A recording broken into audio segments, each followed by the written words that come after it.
Big Hard Books and Classics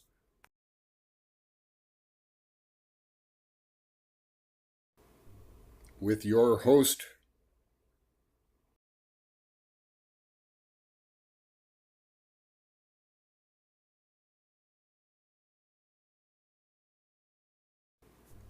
Alan Mahan.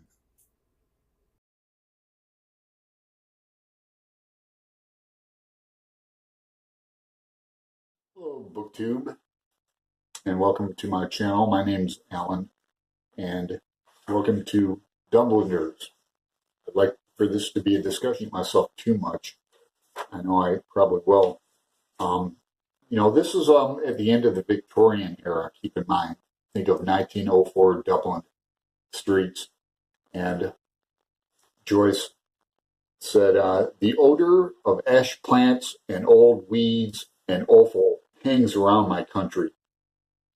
Dear dirty Dublin, Joyce left in 1904 hating religion and the politics of his country. He called Dubliners a chapter in the moral history of my country. Characters are all searching for some holy grail they must find. They find themselves lost, accepting failure, unable to proceed. The sisters, referring to the priest's sisters, Father Flynn. The first three stories we have an unnamed narrator, and they're all based around childhood. The theme of childhood is the same boy, I wonder, as in the first story of the sisters. The first sentence in the sisters creates a theme that's going to reappear throughout every story in the book. There was no hope for him this time. It was the third stroke. There's going to be themes of paralysis, inability to move forward, to progress, being frozen or paralyzed. Read the stories, and I'm doing this primarily for me, and I'd like this to be more of a discussion than a lecture, and I'm going to read the stories in hopes that maybe even through osmosis it will make me a better writer just by reading them alone. So the first story is The Sisters. Spooky little death story for the end of September, beginning of October. There was no hope for him this time. It was the third stroke. Night after night I had passed the house. It was vacation time, and studied the lighted square of window. And night after night I had found it lighted in the same way, faintly and evenly.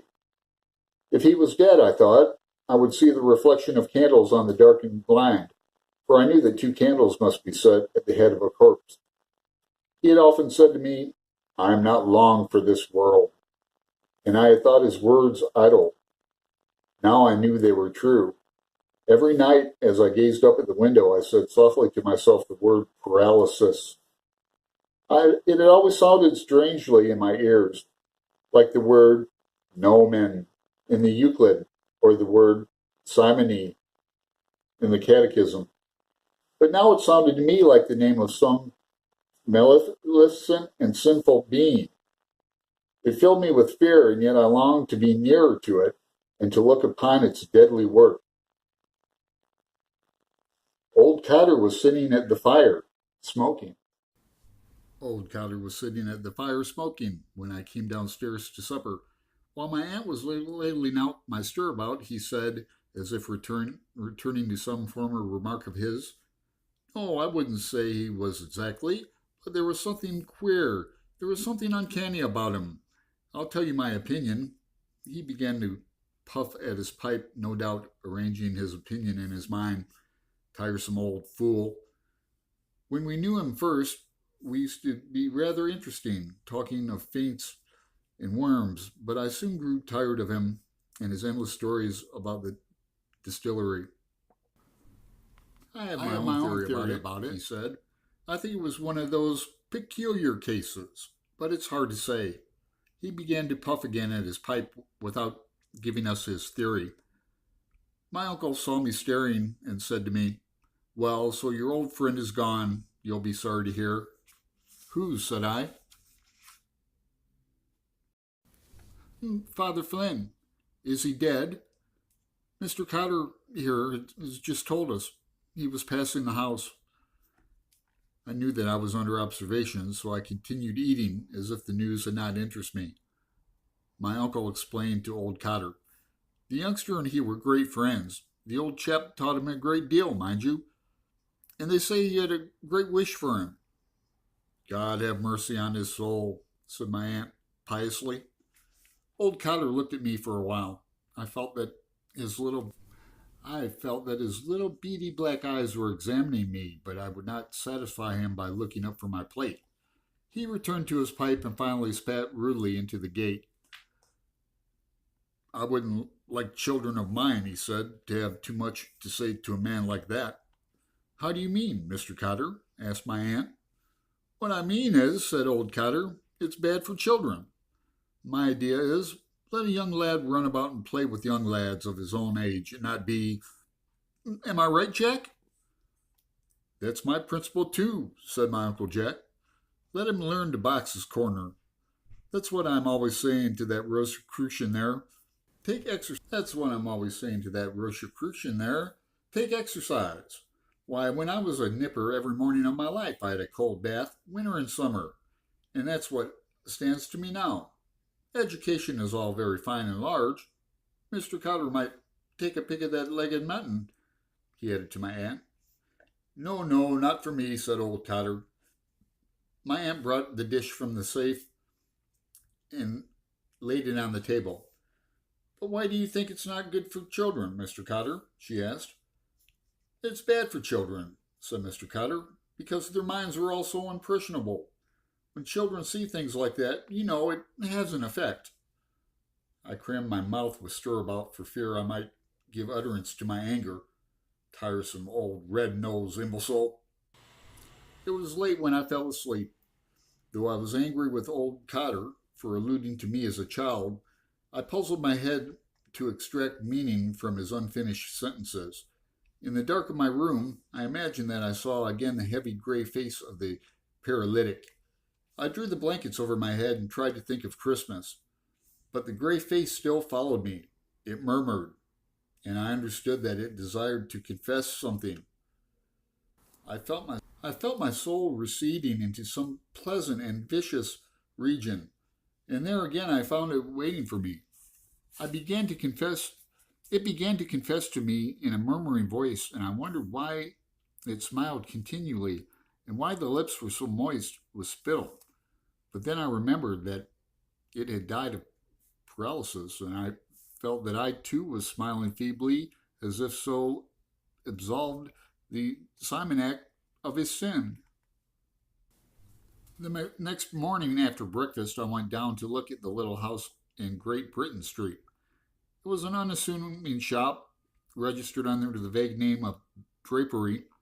The drapery consisted mainly of children's booties and umbrellas, and on ordinary days a notice used to hang in the window saying, "Umbrellas recovered." No notice was visible now, for the shutters were up.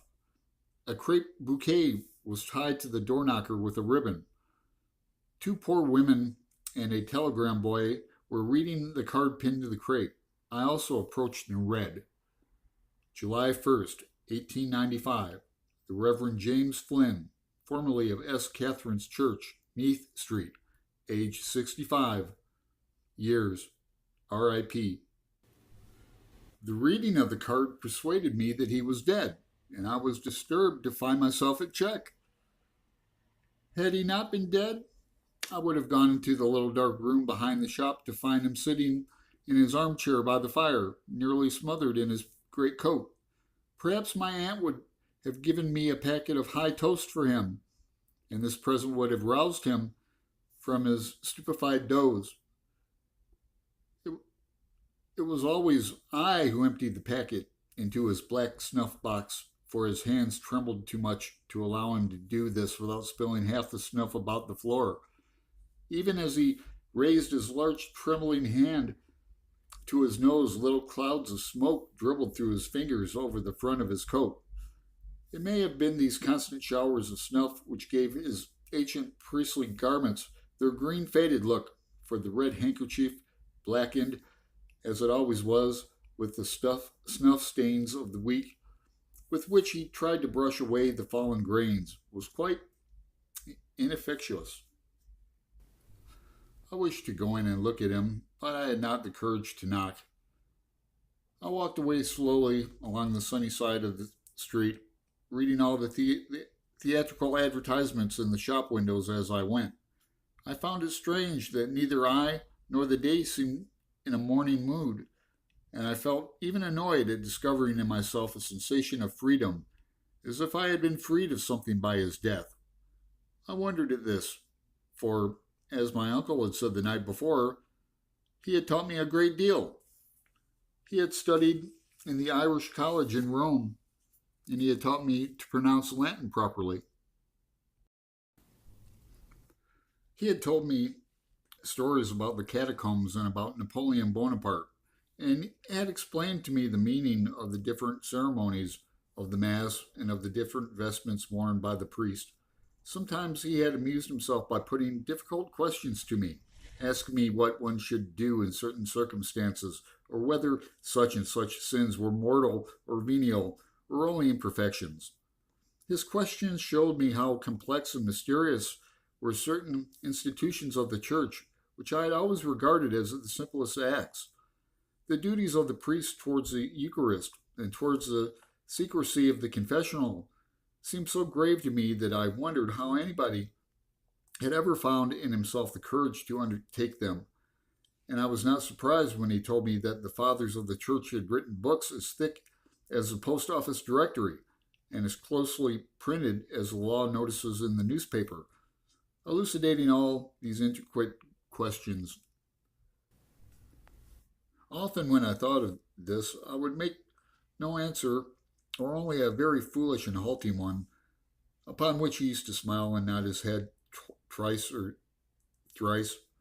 Sometimes he used to put me through the responses of the Mass, which he had made me learn by heart, and as I pattered, he used to smile pensively and nod his head, now and then pushing huge pinches of snuff up each nostril alternatively. When he smiled, he used to uncover his big, discolored teeth and let his tongue lie upon his lower lip, a habit which had made me feel uneasy in the beginning of our acquaintance before I knew him well. As we walked along in the sun, I remember old Cotter's words and tried to remember what had happened afterwards in the dream. I remembered that I had noticed long velvet curtains and a swinging lamp of antique fashion. I felt that I had been far away, in some land where the customs were strange. In Persia, I thought, but I could not remember the end of the dream. In the evening, my aunt took me with her to visit the house of mourning. It was after sunset, but the window panes of the houses that looked to the west reflected the tawny gold of a great bank of clouds. Nanny received us in the hill, and as it would have been unseemly to have shouted at her, my aunt shook hands with her for all. The old woman pointed upwards interrogatively, and, on my aunt's nodding, proceeded to toil up the narrow staircase before us, her bowed head being scarcely above the level of the banister rail. At the first landing, she stopped and beckoned us forward, encouragingly, towards the open door of the dead room. My aunt went in, and the old woman, seeing that I had hesitated to enter, began to beckon to me again repeatedly with her hand. I went in on tiptoe. The room, through the lace end of the blind, was suffused with dusky golden light, amid which the candles looked like pale thin flames. He had been coffined. Nanny gave the lead, and we three knelt down at the foot of the bed. I pretended to pray, but I could not gather my thoughts because the old woman's mutterings distracted me. I noticed how clumsily her skirt was hooked at the back and how the heels of her cloth boots were trodden down all on one side. The fancy came to me that the old priest was smiling as he lay there in his coffin. But no, When we rose and went up to the head of the bed, I saw that he was not smiling. There he lay, solemn and copious, vested as for the altar. His large hands loosely retained a chalice. His face was very truculent, gray and massive, with black cavernous nostrils, encircled by a scantly white fur. There was a heavy odor in the room, the flowers. We blessed ourselves and came away. In the little room downstairs, we found Zella seated in his armchair in state. I groped my way towards my usual chair in the corner while Nanny went to the sideboard and brought out a decanter of sherry and some wine glasses. She set these on the table and invited us to take a little glass of wine. Then, at her sister's bidding, she poured out the sherry into the glasses and passed them to us. She pressed me to take some cream crackers also, but I declined because I thought I would make too much noise eating them. She seemed to be somewhat disappointed at my refusal and went over quietly to the sofa where she sat down behind her sister. No one spoke. We all gazed at the empty fireplace. My aunt waited until Eliza sighed and then said, "Oh, well, he's gone to a better world." Eliza sighed again and bowed her head in assent. My aunt fingered the stem of her wineglass before sipping a little. "Did he peacefully?" she asked. "Oh, quite peacefully, ma'am," said Eliza. "You couldn't tell when the breath went out of him. He had a beautiful death. God be praised. And everything, Father O'Rourke was in with him a Tuesday and anointed him and prepared him and all. He knew then. He was quite resigned." "That's what the woman we had in to wash him said. She said he looked as if he was asleep. He looked that peaceful and resigned. No one would think he'd made such a beautiful corpse." "Yes, indeed," said my aunt. She sipped a little more from her glass and said, "Well, Miss Flynn, at any rate, it must be a great comfort for you to know that you did all you could for him. You were both very kind to him, I must say." Eliza smoothed her dress over her knees. "Oh, poor James," she said. "God knows we done all we could. As poor as we are, we couldn't see him anything while he was in it." Nanny had leaned her head against the sofa pillow and seemed about to fall asleep. "There's poor Nanny," said Eliza, looking at her. "She's worn out.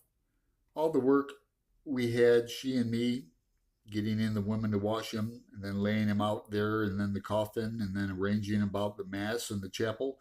Only for Father O'Rourke, I don't know what we would have done at all. It was him brought us all them flowers and them 2 candlesticks out of the chapel and wrote out the notice for the Freeman's General and took charge of all the papers for the cemetery and the poor James's insurance." "Wasn't that good of him?" said my aunt. Eliza closed her eyes and shook her head slowly. There's no friends like the old friends," she said. "When all is said and done, no friends that a body can trust." "Indeed, that's true," said my aunt. "And I'm sure now that he's gone to his eternal reward, he won't forget you and all your kindnesses to him." "Oh, poor James," said Eliza. "He was no great trouble to us. You wouldn't hear him in the house any more than now. Still, I know he's gone and all that." "It's when it's all over that you'll miss him," said my aunt. "I know that," said Eliza. "I wouldn't be bringing him in his cup of beef tea any more, nor you, ma'am, sending him his snuff. Oh, poor James." She stopped as if she were communing with the past and then said shrewdly, "Mind you, I noticed there was something queer coming over him lately. Whenever I'd bring in his soup to him, there I'd find him in his brewery, falling to the floor, lying back in his chair with his mouth open." She laid a finger against his nose and frowned. Then she continued, "But still, and all he kept on saying that before the summer was over he'd go out for a drive one fine day just to see the old house again, where We were all born down in Irish Town and take me and Nanny with him. If we could only get one of them newfangled carriages that makes no noise that Father O'Rourke told him about, them with the rheumatic wheels, for the day cheap, he said. At Johnny Rush's over the way there and drive out the three of us together of a Sunday evening. He hadn't his mind set on that. Poor James.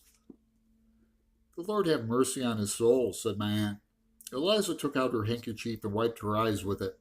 Then she put it back again in her pocket, gazed into the empty grate for some time without speaking. He was too scrupulous always, she said. The duties of the priesthood was too much for him. And then his life was, you might say, crossed. Yes, said my aunt. He was a disappointed man. You could see that. A silence took possession of the little room, and under cover of it, I approached the table and tasted my sherry and then returned quietly to my chair in the corner. Eliza seemed to have fallen into a deep reverie. We waited respectively for her to break the silence, and after a long pause, she said slowly, It was that chalice he broke. That was the beginning of it. Of course, they say it was all right, that it contained nothing. But still, they say it was the boy's fault. The poor James was so nervous. God be merciful to him. And was that it? Said my aunt. I heard something, Eliza nodded, that affected his mind, she said. After that, he began to mope by himself, talking to no one and wandering about by himself. So one night, he was wanted for to go on a call, and they couldn't find him anywhere. They looked high up and low down, and still they couldn't see a sight of him anywhere. So then the clerk suggested to try the chapel. So then they got the keys and opened the chapel, and the clerk and Father O'Rourke and another priest that was there brought in a light for to look for him, and what do you think? But there he was sitting up by himself in the dark in his confession box, wide awake and laughing like softly to himself. She stopped suddenly as if to listen. I too listened, but there was no sound in the house, and I knew that the old priest was lying still in his coffin, as we had seen him, solemn and truculent in death, an idle chalice on his breast. Eliza resumed, wide awake and laughing like to himself. So then, of course, when they saw that made them think that there was something gone wrong with him.